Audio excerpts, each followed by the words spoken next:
1,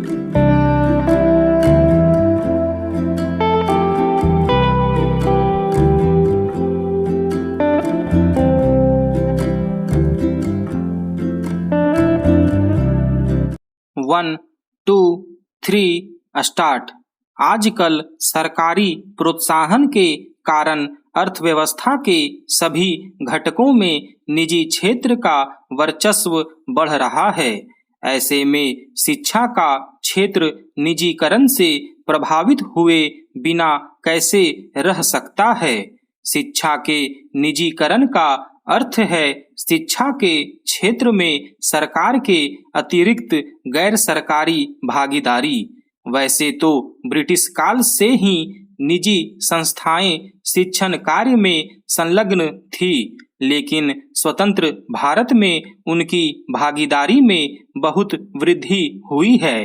प्रारंभ में भारतीय संविधान में शिक्षा विषय को राज्य सूची के अंतर्गत शामिल किया गया था, लेकिन बाद में केंद्र सरकार ने यह अनुभव किया कि चूंकि शिक्षा प्रत्यक्ष रूप से राष्ट्र के निर्माण में महत्वपूर्ण भूमिका निभाती है, इसलिए यह केंद्र सरकार के लिए भी महत्व का विषय है।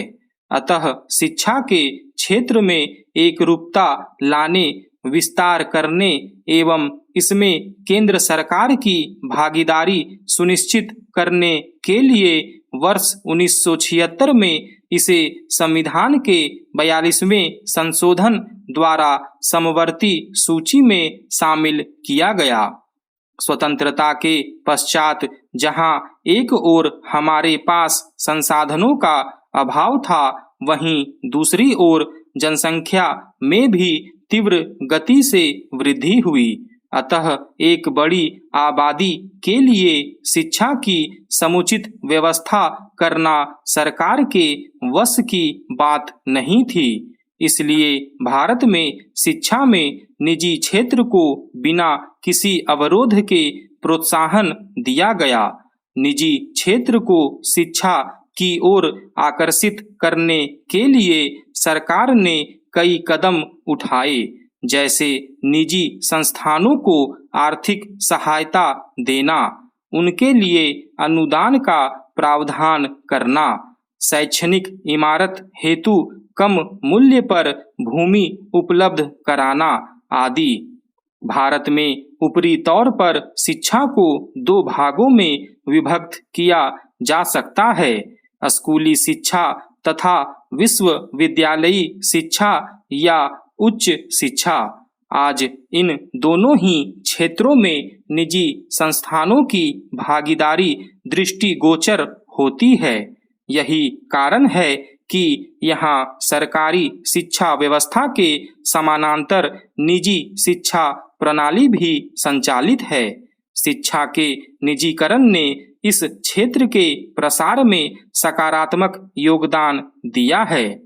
शिक्षा को निजी हाथों में सौंपकर अधिक कार्यकुशलता और उत्पादकता को बढ़ाना, शिक्षित और उद्यमशील युवाओं को अवसर प्रदान करके रोजगार में वृद्धि लाना, राष्ट्र निर्माण के प्रति जवाबदेह बनाना इत्यादि शिक्षा के निजीकरण के उद्देश्य हैं।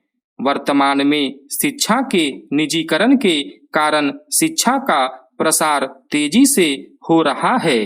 जिन लोगों को प्रतियोगी परीक्षाओं में असफल रहने के कारण किसी व्यावसायिक या अन्य पाठ्यक्रम में प्रवेश नहीं मिल पाता, वे अधिक धन खर्च करके मनोवांछित शिक्षा प्राप्त कर सकते हैं। इस प्रकार शिक्षा के निजीकरण के कारण देश का धन सकारात्मक कार्यों में लग रहा है।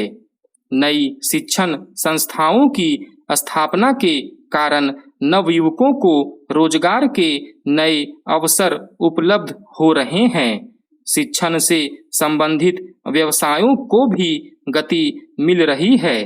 पिछले कुछ वर्षों में उच्च शिक्षा प्राप्त करने वाले लोगों की संख्या में तेजी से वृद्धि हुई है।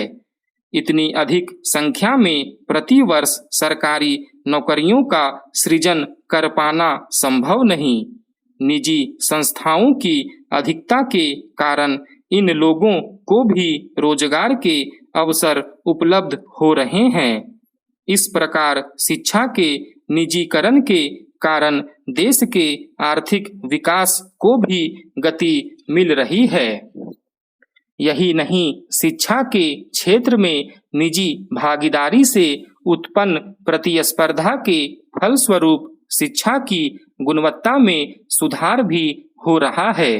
निजी शिक्षण संस्थानों में योग्य शिक्षकों को बेहतर वेतनमान पर भर्ती किए जाने से शिक्षकों की दशा में सुधार के साथ साथ शिक्षित लोगों के लिए रोजगार के अधिक अवसर उपलब्ध हो रहे हैं। शिक्षा के निजीकरण से अक्षमता, भ्रष्टाचार को दूर किया जा सकता है। साथ ही उपकरण, प्रयोगशालाएं और पुस्तकालयों जैसे संसाधनों की कमी पूरी की जा सकती है। शिक्षा में निजीकरण से यदि कुछ लाभ हुए हैं तो इसके नुकसान भी कम नहीं है। शिक्षा में निजीकरण के कारण स्थिति अब ऐसी हो चुकी है कि इस पर अंकुश लगाने की आवश्यकता महसूस की जाने लगी है। निजीकरण को बढ़ावा देने के लिए अनुदान एवं सरकारी सहायता के फलस्वरूप भारत में निजी शिक्षण संस्थाओं की बाढ़ सी आ गई है। इनमें से अधिकतर निजी शिक्षण संस्थाएं रेवड़ियों की तरह डिग्रियां बांट रही है। शिक्षा आज व्यापार का रूप धारण कर चुकी है।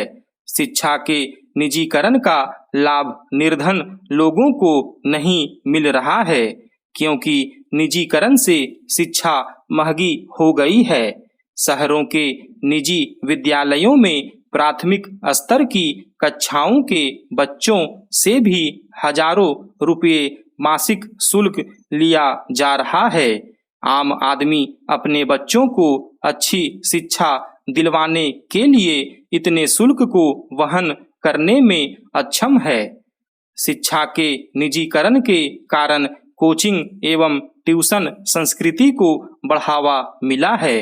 बड़े बड़े उद्योगपति भी शिक्षा में धन का निवेश कर रहे हैं। उद्योगपति धन का निवेश करने के बाद धन कमाना चाहते हैं। इसके लिए वे शिक्षकों एवं अभिभावकों का शोषण करते हैं।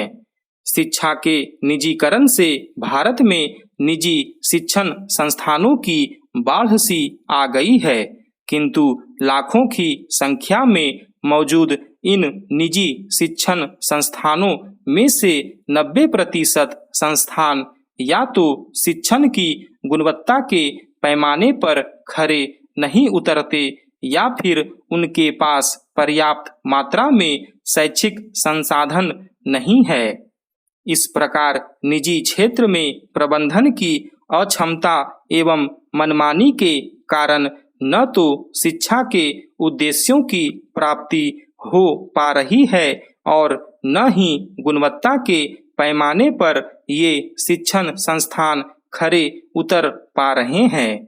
यही कारण है कि शिक्षा के निजीकरण के औचित्य पर सवाल उठाए जा रहे हैं।